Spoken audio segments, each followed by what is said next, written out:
it could be the best movie of all time, or it could be the worst. It's going to be either or. It's going to be one or the other. There's no in between. Yeah, probably one or the other. Hello, everyone. Welcome to CBR Saga, CBR's one and only podcast. Today's episode is brought to you by the Watcher's Wrist Watches. You know, they don't actually tell time, but they just kind of sit there and watch things. I mean, they say that they'll never ever interfere, but come on, you and I both know that they're going to interfere eventually. But enough about corporate sponsorship. Let's get into today's episode. Everyone loves Spider-Man in the MCU, but due to the complicated relationship between Disney and Sony, could Spider-Man actually be taken out of the MCU at the end of No Way Home? Because as good as that Sony-Verse is shaping up to be, we all know Sony wants Spidey there. But what would be the implications if Spider-Man was gone from the MCU, mostly forever? Is it the right time to do that? Would it hurt the MCU? Could another Spider-Man take Peter Parker's place? There's a ton of questions to talk about today, and we're going to discuss literally all of them. I'm joined by my co-host, Nick. Nick, how you doing today? I'm doing well. You said everyone loves Spider-Man. Well, guess what? I do too. That's good. I would have to boot you off if you didn't. And you're so enthusiastic. You're so pumped up. So I got to ask you, Nick, real quick, 3 things. Name 3 things you love about the Sonyverse. Yeah. Oh, 3 things. Sure. I like that it lets us sort of explore characters that we wouldn't have seen otherwise. There wouldn't be enough time for. Okay, good answer. What's one? There was that time Tom Hardy ate a lobster. Oh, that should have been number 1. Actually, that should have been the first one. That's 2. Can't really think of a third thing. That's fine. See, it's hard, right? It's hard to think of things that we love about the Sonyverse, and that's what brings us to our question today: would Spider-Man actually make this better? Because as we dive into the nitty-gritty of things, we know that Sony and Disney have this really complicated relationship. It's like we're watching like very bad, trashy, like tabloid news about like a really bad celebrity relationship that we don't know what's going on, but we know that there's been some strife, and we know that there's been a complicated legal battle over the character of Spider-Man, because we know that they both want him. There was that time not too long ago that Spider-Man was literally ripped out of the MCU before. Like what we're discussing today actually did happen, where Sony was just like, we don't want MCU to have this anymore. We're going to take him out. We're going to do this whole thing. And then thankfully that did work out, but that got the gears going, right? Like what would a Spider-Man-less MCU sort of look like? So now as we discuss if Spider-Man could be out of the MCU, I mean, like, do you think that sort of thing could work? I mean, I don't even know. Possibly. I mean, it could work. When that whole thing happened that you're talking about, like when Sony was gonna take Spider-Man back, happened at the worst possible time. Like literally could not have picked a worse time. J.K. Simmons just like announces Peter Parker as Spider-Man, and then everyone's like, oh my god, what's gonna happen next? And Sony's like, nothing is gonna happen next because we're taking him back. And it's like, what are you doing to us? Thankfully they worked that out. Yeah, no, I don't know. I could see an MCU now without Spider-Man. It's difficult. I'm just glad it didn't happen right then and there, because Spider-Man's arc in the MCU doesn't feel even a little bit complete, at least at that point in time. I agree. That would have been literally the worst possible time to do this. So it's like, so you're saying if it was possible, like if Spider-Man had to be taken out of the MCU, if his arc was complete, it could maybe work out. So how would you do that? Like what would you count as a complete arc for Spider-Man overall? At the end of the day, I don't want this to happen. Like, I don't want him to go to the Sonyverse because it feels like his arc is just starting. So to need to close it feels a little premature. But if we had to, and we have to send him over to another universe, No Way Home's sort of giving us the ability to do that. The idea is in the comics, Spider-Man is almost always he almost always has a secret identity. There are a few times where it's revealed, and some people know it, some people don't. But that's sort of the thing. So when it sort of blows up at the end of Far From Home, it really changed the idea of who Spider-Man was in the MCU. No Way Home is giving us a way to sort of go back to that by saying, hey, Doctor Strange is just going to make everybody forget about you. And that's isn't that real convenient? So it's not that his arc would end, but that it's his arc with everyone around him would end. So no one remembers who he is, but Peter's arc can continue now in this universe. He still has his past that still shapes who he is, and now he can be someone else. So the problem isn't with Peter. The problem is with all the people that are now going to be like, okay, where'd Peter go? Yeah, and if they remember it, I kind of had this off the cuff idea that's a little dark. It's going to get a little. It's a little sad. It's a sad ending to get Peter out of there. But I like the idea overall that Spider-Man constantly loses. Right, that's kind of like his thing. Like he always. I think you mentioned it before in one of our other episodes. It's like if he gets or someone's like if he gets one victory, he loses two other things. Basically, like from that. Like that's what always happens to him. So I could see a pretty sad situation where, say, he goes to Doctor Strange in order to try to get his identity back on erased from the world and everything like that, and then everything happens the way we see it in the trailer, where the multiverse looks like it's about to break. It's straining, it causes a rift, everything goes bad. Now the only because Peter was the catalyst for this multiverse kind of tearing at the seams and everything like that. Maybe the only way for him to fix everything is to make the sacrifice and go to the other universe, because he was the one who caused this problem to begin with by wanting it, and now he has to solve it by making the ultimate sacrifice of leaving the universe he knows and loves, so that people can have their memories back. Like maybe they'll have the memory of him and they'll remember him the way that they do, but the sacrifice is that he has to leave for everything to be okay. And I think that is very sad. That'd be a very bummer way for Peter to leave, but it would set him up to fit that sort of darker tone with the Sonyverse, because then he could be a very sad Peter over there. What do you think? Is that too sad for the MCU? I don't think it's too sad, because I don't know. I would imagine there's like an Aunt May in the other universe, and there's probably an MJ or a Liz or something. So I'm sure it would be sad at first, but he could like rebuild, make new friends. It doesn't sound like the worst fate that a character could have.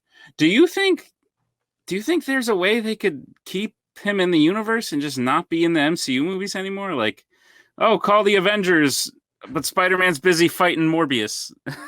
That would be an ultimate petty move, would it not be? Like it's like if like in the fine print of the MCU contract is just like, we have to we can't put Spider-Man in our movies anymore, and they're like, okay, fine, but they can't be in any Sony movies either.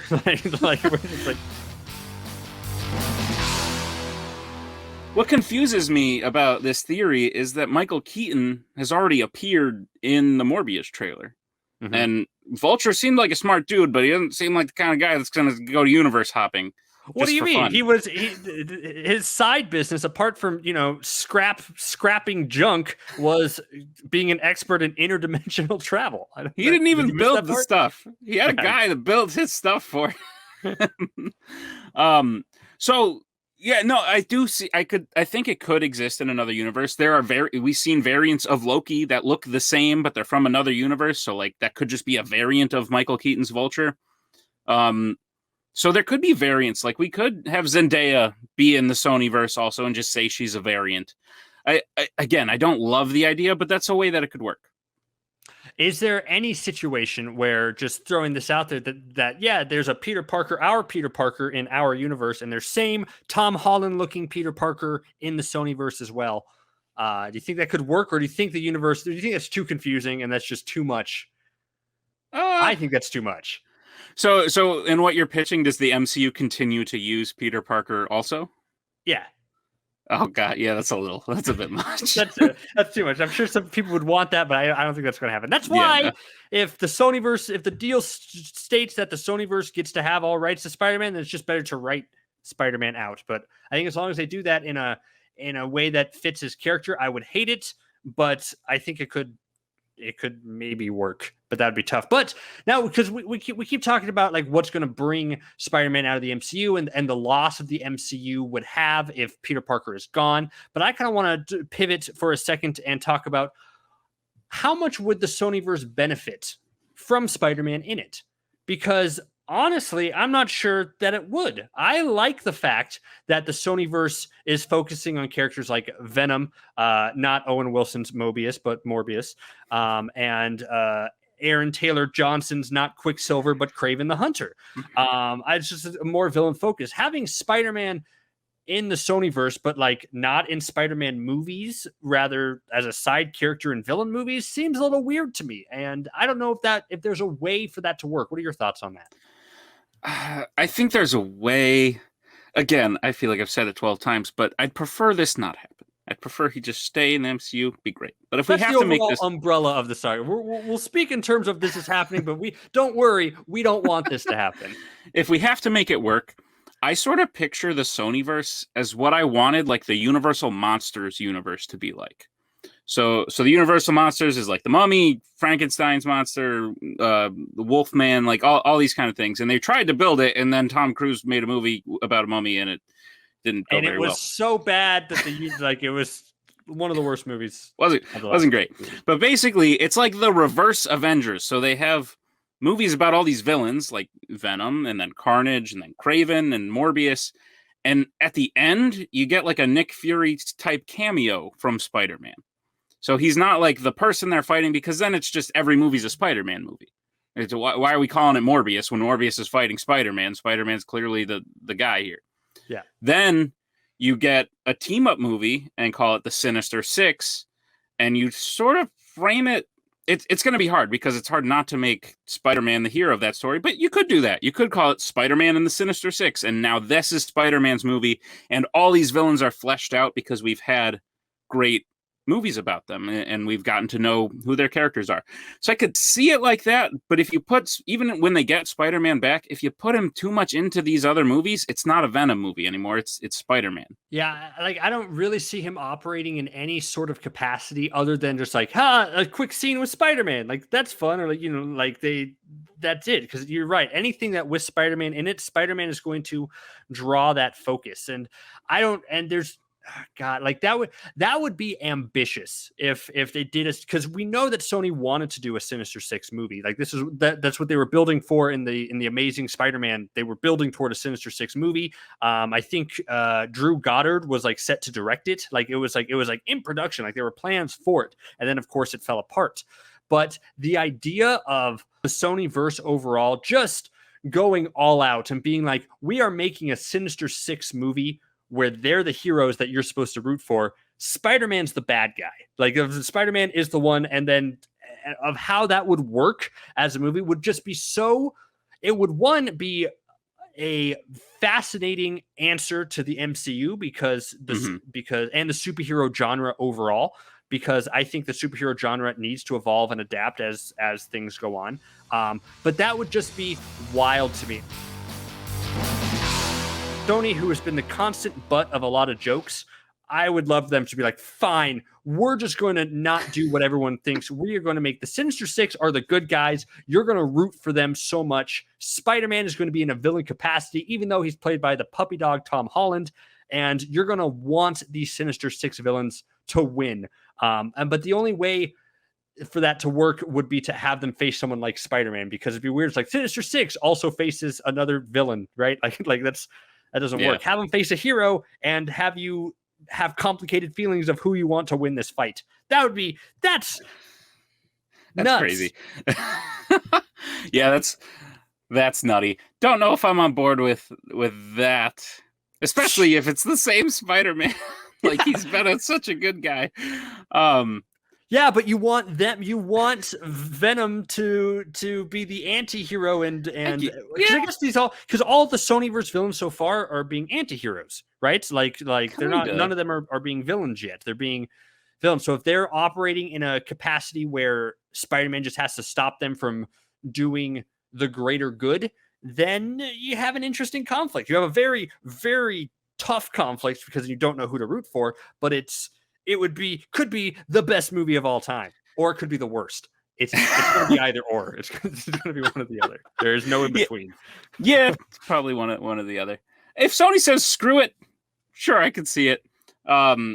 If they go more the way of how like Thanos was the protagonist of Infinity War, that's something I could kind of get on board with. Because you're right, like Venom isn't set up as this like really bad guy in the one movie we've seen him. It doesn't look like Morbius is going to be the same. You could have Kraven be like a dude who's crazy but just likes to hunt things, doesn't want to like hurt society or whatever. Yeah, just wants to hunt. I see it more as like you make them people you can root for, but at the end of the day, they're still the bad guys, and Spider-Man is the Van Helsing of this universe. That's more what I would want to see. But if they say screw it, I'd watch it. Sure.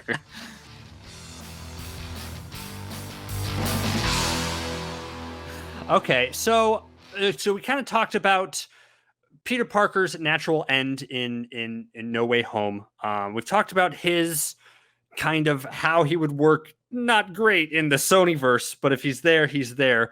I want to talk about a Peter Parker-less MCU and what that means next. Do you think that if this is something that has to happen, if the Sony and Disney contract stipulates that Peter Parker is removed from the MCU overall, do you think that they could work a way to get Miles Morales instead as the new Spider-Man in the MCU, or does he also have to stay in Sony because of, Spider-Verse? See, I don't know. I think you could pull off doing both at the same time because Spider-Verse is an animated series. Yeah. So there's not a lot of people that would be like, I'm confused. Are these people in the same universe? It wouldn't exactly be the same. I think they'd be better off. And I don't know the exact details of Sony's, like what they own. Like, do they own every spider adjacent person? Because I'd rather see a spider person we haven't seen before. Maybe get like Silk in there, Cindy Moon, or give Spider-Man 2099, like people we've like seen, we've heard of, have them with all these timelines mixing. You could have a Peter from the future, and it's Miguel O'Hara. I'd rather see a different one if they can pull off Miles. I love Miles, so sure.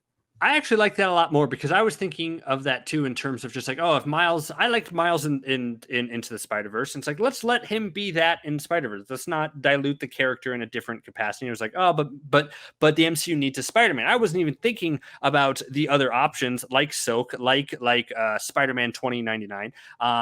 I think those would be excellent choices. They'd be off the wall choices, and they would build upon a Spider legacy and do things different than we've seen before. Because the Spider-Man character is one of the most, just frequent superheroes that we've seen for the last 20 years. Like he's always around. So let's evolve that character more and bring in different types of characters, like as you said, like Silk or even Miguel O'Hara, because he would be, I think. Both of those would. I don't know who I'd want to see more. Both of them would be out. Bring them both in. Have them both be. Yeah. Have them both be fill in that Spider-Man role. Totally. Or cool. The spider's not dead. Bites Ned. New Spider-Man. Ned because he wanted that. It fulfills what Ned wanted the entire time. Okay, so all good stuff. This has been a very fascinating conversation, and I don't know where I'd land on what I want. But if Peter Parker does leave the MCU, if that does happen, then I think both universes would survive and give us something interesting. So whatever happens. I'm go with the flow now. I don't know, but maybe I'm not go with the flow. I don't know, Nick. My mind is totally. I don't know. It's going to be crazy. But that about wraps up today's episode. I'd like to thank Nick for joining me in an awesome Spider-Man discussion. I'd like to thank you all for watching. Go ahead, like, comment, subscribe, all that fun stuff. Thank you so much, and don't go breaking any multiverses.